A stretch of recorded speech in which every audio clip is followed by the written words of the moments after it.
اور تھوڑے سے لوگ ہمارے ساتھ تھے. اللہ نے بچا لیا. بڑا سیریس ایکسیڈنٹ, سامنے والی گاڑی الٹی اور اللہ نے بچانا تھا, بچایا اس نے. جب میں پہنچا ٹول پلازا کے پاس, مجھے کوئی شک اس وقت نہیں تھا کہ ان کی نیت کیا ہے. سارا موٹر وے بند کر دیا. اب ذرا یہ سن لیں پاکستانی ہو کہ کبھی اس ملک کی تاریخ میں ہوا ہے کہ ایک آدمی صرف حاضری لگانے جا رہا ہے عدالت میں, اور اسی میجسٹریٹ نے پھر شفٹ کیا کیس جوڈیشل کمپلیکس, کیونکہ اس نے یہ ریئلائز کیا کہ وہاں تو کیونکہ ذمہ داری تو اس کی ہونی تھی. لوگوں نے سب بول پڑے کہ اگر وہ ذمہ دار ہوگا, تو اس نے ڈر کے شفٹ کر دیا جوڈیشل کمپلیکس میں. اب جوڈیشل کمپلیکس میں میری حاضری تھی. اب پولیس عدالت دیکھیں, موٹر وے بند ہوا صرف ایک لین رکھی ہوئی ہے, صرف ایک لین, تاکہ عمران خان جب نکلے تو پیچھے سے 30-40 گاڑیاں تھیں, ان کو بند کر دیا جائے. تو ایک لین, سارا ٹریفک بند کر دیا. ایک لین کے اندر جیسے میں آگے نکلا, میری پیچھے انہوں نے بلاک کر دیا. پولیس کی نفری, ایف سی کھڑی ہوئی ہے وہاں. ادھر سے میں آگے گیا, ادھر آگے لوگ آگے ریسیو کرنے کے لیے, ان کے ساتھ ہم آگے آہستہ آہستہ. اب میں نے پہنچنا ہے عدالت. اب سوچیں کہ وہاں سے لے کے عدالت کے دروازے میں مجھے 4.25 گھنٹے لگے پہنچنے میں. کیوں؟ کیونکہ راستے میں پہلی پولیس آئی, اس کے بعد ہم تھوڑا آگے گئے, آگے دیکھا پھر پولیس ریجر وہ کھڑے ہوئے ہیں ایف سی, ادھر پھر انہوں نے ٹینک وہ لگائے ہوئے تھے کنٹینرز. یعنی سارا اسلام آباد موٹر وے ایک آدمی کے لیے بند کیا ہوا کہ وہ کتنا بڑا مجرم آ رہا ہے اس قوم کا, حاضری لگانے صرف. ادھر جا کے ادھر سے نکلے, انہوں نے پھر بند کر دیا. جو بھی پیچھے لوگ تھے ان کو بند کر دیا. پھر تھوڑے دور آگے گئے, پھر ادھر روک لیا.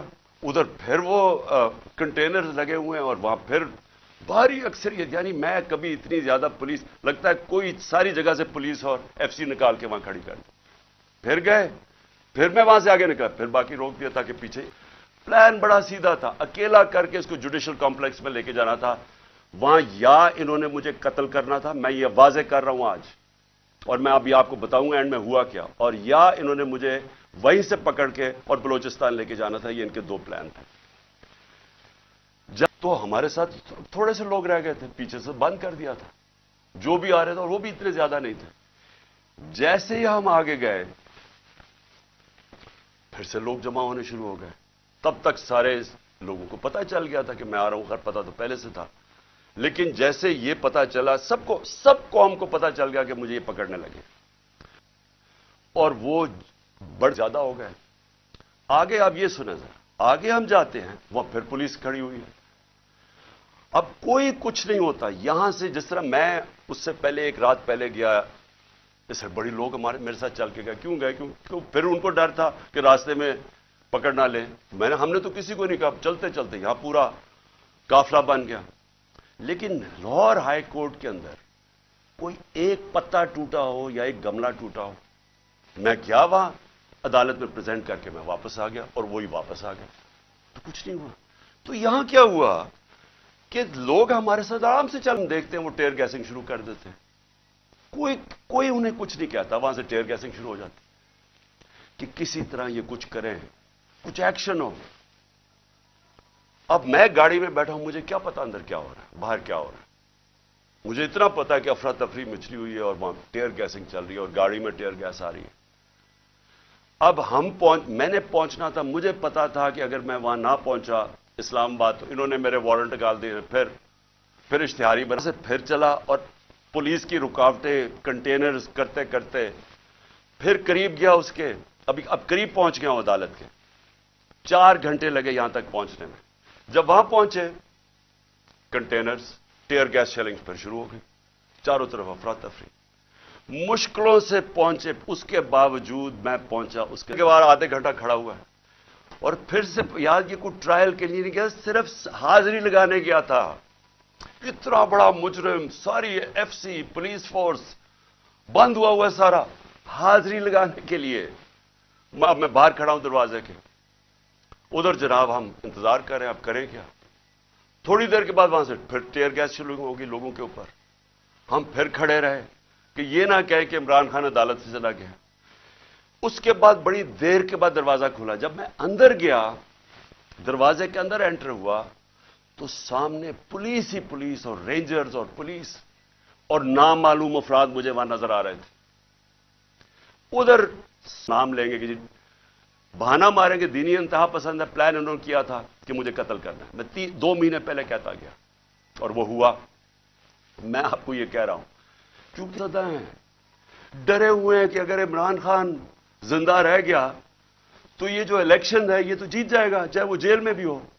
ڈرے ہوئے ہیں کہ اگر وہ واپس آ گیا تو ان کا کیا بنے گا. یہ صرف ذاتی مفادات. یہ 2 خاندانوں کو اپنے ڈالرز کی پڑی ہوئی ہے جنہوں نے 30 سال کی محنت سے چوری کر کے باہر لے کے گئے ملک سے، اور یہ ہوئے ہیں کہ اگر یہ آ گیا تو شاید پتہ نہیں کیا کر دے گا وہ. تو اس خوف سے یہ ایک ہی راستہ انہوں نے ڈھونڈا ہوا کہ اس کو ہٹائے، اور یہ لوگوں کو بھی پتا تھا. جو میں نے کل اسلام آباد میں آج آپ کو یہ کہہ دوں کہ گیس شیلنگ کی، لاٹھی چارج کی، جو میں نے لوگوں کی اس وقت ان کا جو جذبہ اور ان کی جو شکلیں دیکھی، ان کو کسی چیز کا خوف نہیں تھا. وہ خوف ختم ہو چکا ہے.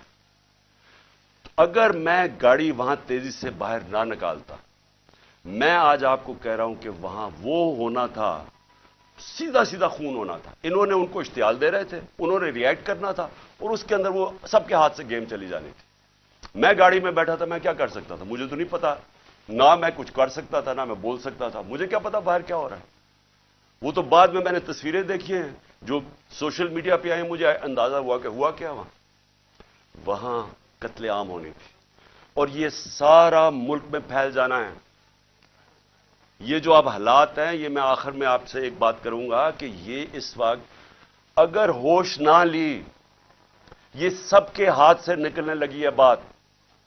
اور یہ نظر آیا ہے وہاں جو ہوا ہے، جو کل اسلام آباد میں جو کل ہوا ہے، وہ کسی سے کنٹرول نہیں ہونا تھا اگر وہ آگے چلی جاتی چیزیں. ہم باہر نکلے، انہوں نے ٹیئر گیس شیلنگ کی، ہم ادھر گئے، اور شکر ہے عقل آ گئی میجسٹریٹ صاحب کو کہ حاضری لگوانے کے لیے میں باہر گاڑی میں میری حاضری لگوا لی. شکر ہے تب تک لوگ زخمی ہوئے، ہمارے لوگ انہوں نے وہاں سے پکڑ لیے. اب اس کے بعد اب میں آتا ہوں جو سب سے کہ شکر ہے میں نے کل آپ کے سامنے نہیں آیا، کیونکہ مجھے جو غصہ اور جذبات تھے وہ اس سطح پہ پہنچ گئے تھے. میں شاید کوئی ایسی باتیں کر دیتا جو مجھے نہیں کرنی چاہیے تھی. اب جب میں وہاں جاتا ہوں، ادھر میں پہنچتا ہوں ٹول پلازا پہ، تو مجھے پتا چلتا ہے کہ زمان پاک کے اوپر ایک پولیس کا پورا اٹیک ہوتا ہے، اور پولیس کے اٹیک سے میرا پہلے دروازہ توڑتے ہیں، گھر کا دیوار توڑتے ہیں. پتہ نہیں کتنے پولیس والے اندر گھس جاتے ہیں. اور گھر میں اس وقت کون تھا؟ صرف بشرا بیگم اور ان کے ساتھ 2-3 ملازم، ایک چوکیدار تھا، ایک خنسامہ تھا. لڑکے کھڑے تھے جو ہمارے کارکنوں کے 5-6 یا 10 ہوں گے، وہ اندر آ گئے جب انہوں نے پورا پولیس کا اٹیک آیا. سارا زمان پاک سیل کر دیا، کنٹینر لگا دیے. پتہ ہے کہ میں نہیں ہوں. میں آج اپنے پولیس آفیسر سے پوچھنا چاہتا ہوں، میں سب سے آج پوچھنا چاہتا ہوں، میں اپنے آرمی آفیسر سے پوچھنا چاہتا ہوں، میں اس ملک کے لوگوں سے پوچھنا چاہتا ہوں کہ مجھے یہ بتائیں کہ ہمارے دین کے اندر جو رسپیکٹ ہے، جو عزت ہے چادر اور چار دیواری کی،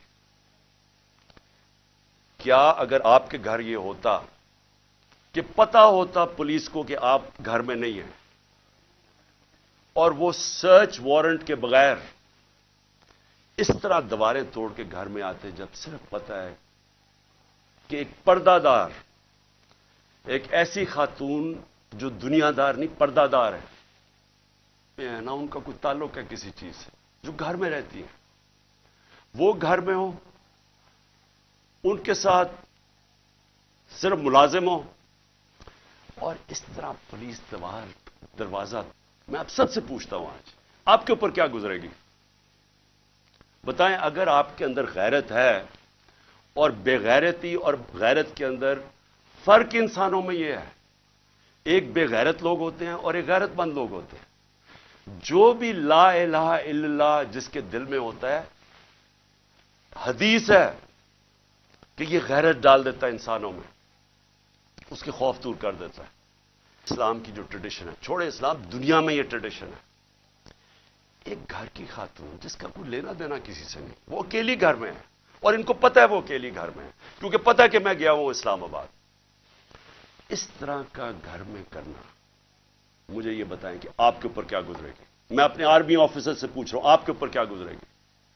مجھے یہ بتائیں، پولیس والے، آپ آفیسرز، آپ کے گھر میں ہی ہو، اگر آپ میں غیرت ہے، لیکن کئی آفیسرز بڑے بے غیرت ہوتے ہیں، ان کو فرق نہیں پڑتا، لیکن جو ہماری اکثریت ہے اس ملک میں، وہ غیرت مند لوگ ہیں، کیا وہ ان کے اوپر کیا گزرے گی کہ جب میں وہاں ٹول پلازا پہ کھڑا ہوں اور مجھے پتا چلتا ہے کہ میری بیوی اکیلی گھر میں ہے، اور وہاں یہ پولیس ہلا بول رہی ہے، ان کے شیشے کے باہر آوازیں آ رہی ہیں، بےچارے 5-6 وہ بچوں کو پکڑ کے مار رہے ہیں زور سے، ان کی چیخوں کی آوازیں آ رہی ہیں، اور سارے گھر کے ارد گرد پھر رہے ہیں اور لوٹ رہے ہیں گھر کو۔ یعنی اتنے بے شرم، یہ پولیس کا کام ہے کہ گھر کو لوٹنا، لوٹ کے لے گئے۔ کوئی شرم نہیں ہے، کوئی غیرت نہیں ہے۔ کیا یہ ملک اس لیے بنا تھا؟ یاد رکھیں، یہ ملک کا ایک بڑا خواب تھا۔ قائد اعظم جدوجہد، پتا تھا کینسر سے مر رہے ہیں، اس کے باوجود انہوں نے کیا اس لیے یہ ملک بنا تھا کہ یہ تو جنگل کا قانون، یہ تو بنانا ریپبلکس میں بھی نہیں ہوتا۔ مجھے بتائیں کس ملک میں ہوتا ہے؟ اور یہ اب ذرا سنیں، قانون کیا تھا؟ پرسوں رات میں جاتا ہوں لاہور ہائی کورٹ میں شام کو، وہاں کے جج صاحب طارق سلیم، وہاں ان کے گورنمنٹ کا ایڈوکیٹ جنرل جو اسسٹنٹ تو ان کے سامنے وہ کیا کہتے ہیں کہ اگر آپ نے عمران خان کے گھر میں ڈانا ہے کسی چیز کی تفتیش کرنے، تلاش کرنے، تو انہوں نے کہا کہ ایک گورنمنٹ کا ایک ایس پی پولیس، اس کا نام بھی لیا، اس کا نام لیا، وہ جائے گا، ایک ہماری طرف سے ہوگا، اور وہ تفتیش کرے گا جا کے۔ یہ ہائی کورٹ کا آرڈر ہے، میجسٹریٹ کے آرڈر کے اوپر۔ میں ایک میجسٹریٹ کی وہ سائن کرنے کے لیے یہاں بھی اور ادھر سارا اسلام آباد بند کر دیا۔ تو جو ہائی کورٹ کے جج صاحب آرڈر کرتے ہیں کہ عمران خان کے گھر کی اگر آپ نے تفتیش کرنی ہے، تو وہ بتاتے ہیں کہ ایک یہ ایس پی پولیس آئے گا اور دوسرا ہماری طرف سے کون ہوگا۔ اب مجھے یہ بتائیں کہ کوئی ان کو شرم نہیں تھی کہ ہائی کورٹ کا آرڈر، جب ان کو پتا تھا کہ انہوں نے آرڈر کیا کیا، انہوں نے کیا کیا؟ انہوں نے صبح، کیونکہ بدنیت اور بے غیرتی کو شرم نہیں آئی کہ یہ اینٹی ٹیررسٹ کورٹ گئے، اور اینٹی ٹیررسٹ کورٹ کو کہتے ہیں کہ جناب سرچ کے نام پہ ہوا تھا یہ جو لوٹ مار ہوئی ہے میرے گھر میں، اور یہ اینٹی ٹیررسٹ کورٹ کیا کہتا ہے؟ یہ اینٹی ٹیررسٹ سرچ وارنٹ کہتا ہے میں تمہیں ایشو کر رہا ہوں، انچارج انویسٹیگیٹنگ، جو انویسٹیگیشن کا انویسٹیگیٹنگ آفیسر ہے، یہ سن لے ذرا، جو انچارج ہے انویسٹیگیشن کا وہ آفیسر، اس نے ایک لیڈی پولیس آفیسر سے آنا تھا یہاں، اور وہ ہونی تھی not below the rank of inspector. So 2 لوگوں نے آ کے میرے گھر میں ریسرچ کرنی تھی، یہ انہوں نے چھپایا، جو ہائی کورٹ کا ہے، یہ پولیس، یہ بدنیت آدمی نے چھپایا جو آرڈر ہائی کورٹ نے دیا تھا، اس کو چھپا کے اینٹی ٹیررسٹ کورٹ میں جاتے ہیں کہ جی ہم نے یہاں تفتیش سرچ کرنا ہے، اور وہ بھی کہتا ہے کہ صرف ایک خاتون آفیسر آ سکتی تھی اور ایک اور سرچ آفیسر۔ یہاں جو ہے ساری فلمیں ہیں کہ یہ کیا ہوتا ہے، یہ کیسے آ جاتے ہیں، کس قانون کے تحت آتے ہیں، اور کس قانون کے تحت گھر کو لوٹ کے لے کے جاتے ہیں، چیزیں لوٹ کے، میرا دروازہ کس قانون کے تحت توڑا؟ کیا کسی نے کہا تھا کہ آپ نہیں آ سکتے؟ اور کیا شرم نہیں آئی ان کو؟ ان بے غیرتوں کو شرم نہیں آئی کہ یہاں ایک خاتون جو پتہ ہے کہ ہسبینڈ نہیں ہے گھر پہ، پتہ ہوتے ہوئے جو آ کے انہوں نے یہاں کیا، کوئی شرم، کوئی غیرت نہیں تھی انہوں میں، اور ان میں نہیں ہوگی، کیونکہ بے غیرت لوگ ایسے بزدل ہوتے ہیں، جھوٹے ہوتے ہیں۔ اور یہ جو آئی جی ہے یہ بیٹھ کے جو جھوٹ بولتا ہے، کسی جب آپ غیرت ہوتی ہے نا، آپ جھوٹ بولتے ہوئے ڈرتے ہیں.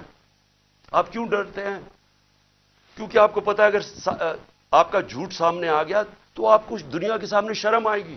تو تب آپ ایسی باتیں کہتی ہیں کہ جی میری تو لندن چھوڑو، پاکستان میں بھی کوئی پراپرٹی نہیں ہے.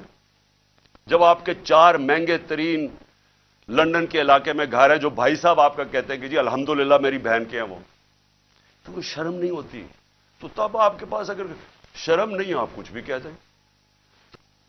شرم نہیں اس کو آئی. ایک آدمی جس کے پاس سوائے پیار کے کچھ بھی نہیں تھا، ایک اسپیشل پرسن. سارے یہاں جو باہر تھے اس کو سب پیار کرتے تھے کیونکہ وہ سب کو پیار دیتا تھا. اس کو تشدد کر کے قتل کیا. پوسٹ مارٹم کی کہ کس طرح اس کو قتل کیا گیا. اور یہ پہلے میرے اوپر کیس لگا دیتا قتل کا اس کا، اور پھر 3 دن کے بعد کہتا ہے دان نکال کے نہیں جی وہ تو ایکسیڈنٹ ہوا تھا. اس طرح کے آفیسرز کو اگر پولیس کو خود نکالنا چاہیے کہ یہ ساری پولیس کو بدنام کر رہا ہے. یہ وہ لوگ ہیں جو جرائم پیشہ ہیں، جن کو ایسے لوگوں کو یہ شریفوں کو پسند ہے یا زرداریوں کو پسند ہے، کیونکہ وہ بھی جرائم پیشہ ہیں. ان کو بھی اس طرح کے لوگ پسند ہیں جو ٹی وی پہ بیٹھ کے جھوٹ بولتے ہیں اور شرم نہیں آتی ان کو. اور پھر یہاں کے جی کلیشنکوفیں مل گئیں تو جی پھر پیٹرول بم مل گیا. اور احمقو، پیٹرول بم کوئی راکٹ سائنس نہیں ہے. ایک بوتل میں تیل ڈالا اور اس کو پھینک دیا وہ پیٹرول بم ہوتا ہے. کبھی پلاسٹک کی بوتل میں بھی پیٹرول بم آیا ہے. جھوٹ بولنے نقل میں بھی عقل چاہیے. اس طرح کے بوتل میں پلاسٹک بوتلوں میں پیٹرول بم دکھا دیا، تمہارا ساری دنیا میں مذاق اڑے گا کیونکہ تم بیوقوف، اور بیوقوف بغیرت بھی ہو، بیوقوف بھی ہو. یہاں کے جا کے جھوٹ بول رہے ہیں جی کلیشنکوفیں مل گئی اور یہ مل گیا. کتنی دفعہ عمران خان نے کوئی گولیاں چلوائی ہیں اور انتشار پھیلایا؟ بتائے نا. 26 سال سے پالیٹکس کر رہا ہوں، بتائے نا مجھے کتنی دفعہ کیا. اور میں آخر میں جو میں بات کرنا چاہتا ہوں، ہم نے ایک آفیسر جو پولیس والا یہاں گھسا ہے ان کے اوپر ہم کیس کر رہے ہیں. ہم لاہور ہائی کورٹ میں کنٹیمپٹ لکھوا رہے ہیں کہ جس طرح انہوں نے میرے گھر کے اوپر حلہ بولا ہے. میں الیکشن کمیشن کو آج پوچھتا ہوں کہ آپ کو شرم نہیں آتی جس طرح کی آپ نے کیئر ٹیکر گورنمنٹ بنائی ہے؟ ہم نے پہلے دن سے آپ کو کہا کہ یہ جو آدمی محسن نقوی جو زرداری کا بیٹا ہے، کیا یہ نیوٹرل کیئر ٹیکر بنے گا؟ اس طرح کا کیریکٹر لیس آدمی جس کے اندر کوئی اخلاقیات ہی نہیں ہے، کیا اس کو یہاں اوپر بٹھا کے یہ الیکشن کروائے گا؟ وہ سارا کچھ کر رہا ہے سوائے الیکشن کروانے کے. کیا الیکشن کمیشن آپ کو سمجھ نہیں آ رہی کہ اپنی آپ کتنی بے عزتی کروا رہے ہیں، ملک میں اپنے آپ کو کیسے ننگا کر رہے ہیں؟ یہ کیا کیئر ٹیکر گورنمنٹ نے آج تک پاکستان کی تاریخ میں یہ کیا؟ اس طرح کی انتقامی کارروائی کبھی کسی کیئر ٹیکر نے گورنمنٹ نے کیا؟ کیا یہ کام ہے کیئر ٹیکر کا؟ آپ کی ذمہ داری ہے. یہ سارا جتنا وہ ضلع شاہ کا خون اور جو لوگوں کو مارا ہے وہ آپ کے اوپر بھی ہے. اس کے اوپر نقوی اور یہ محسن نقوی پہ بھی کیس ہم انشاءاللہ ہمارا قتل کا ہوگا، ضلع شاہ کا. یہ آئی جی اس کے اوپر بھی کیس ہوگا، اور جتنے پولیس آفیسر انوالوڈ ہیں ہم سب پہ کیس کریں گے. میں اپنی آج عدلیہ کو کہنا چاہتا ہوں کہ یہ میں آپ کے اوپر بہت بڑا یہ آپ کے لیے چیلنج ہے. مجھے پتا ہے یہ ساری فورسز ایک طرف ہیں پریشر ڈال رہے ہیں، لیکن خدا کے واسطے اس ملک کو بچائیں. آپ صرف عدالتیں بچا سکتی ہے. یہاں جنگل کا قانون جو آ گیا ہے جو مرضی جس کا چاہے، اگر ان کو فکر ہوتی کہ ان سے انصاف کیا جائے گا، ان کا احتساب کیا جائے گا، تو یہ کرتے ہی جو انہوں نے کیا. دان نکال کے لوٹ رہے ہیں گھر کو، ڈنڈے مارے بیچارے 5-6 ورکرز. اور پھر وہ جو جھوٹوں کی ملکہ ہے اس کو شرم نہیں آتی کہ انتشار پھیلا رہی ہے پاکستان میں کہ جی وہ پشتونوں کو کہہ رہی ہے دہشت گرد آ گئے. اور صرف ذات کے لیے آتے ہیں پالیٹکس کے لیے. پیسہ چوری کے اور باہر بھجوا دیا، مہنگی مہنگی چیزیں خریدنی، یہ باہر ان کے بزنسز بھی باہر، پراپرٹیز بھی باہر، بینک بیلنسز بھی باہر، سرجری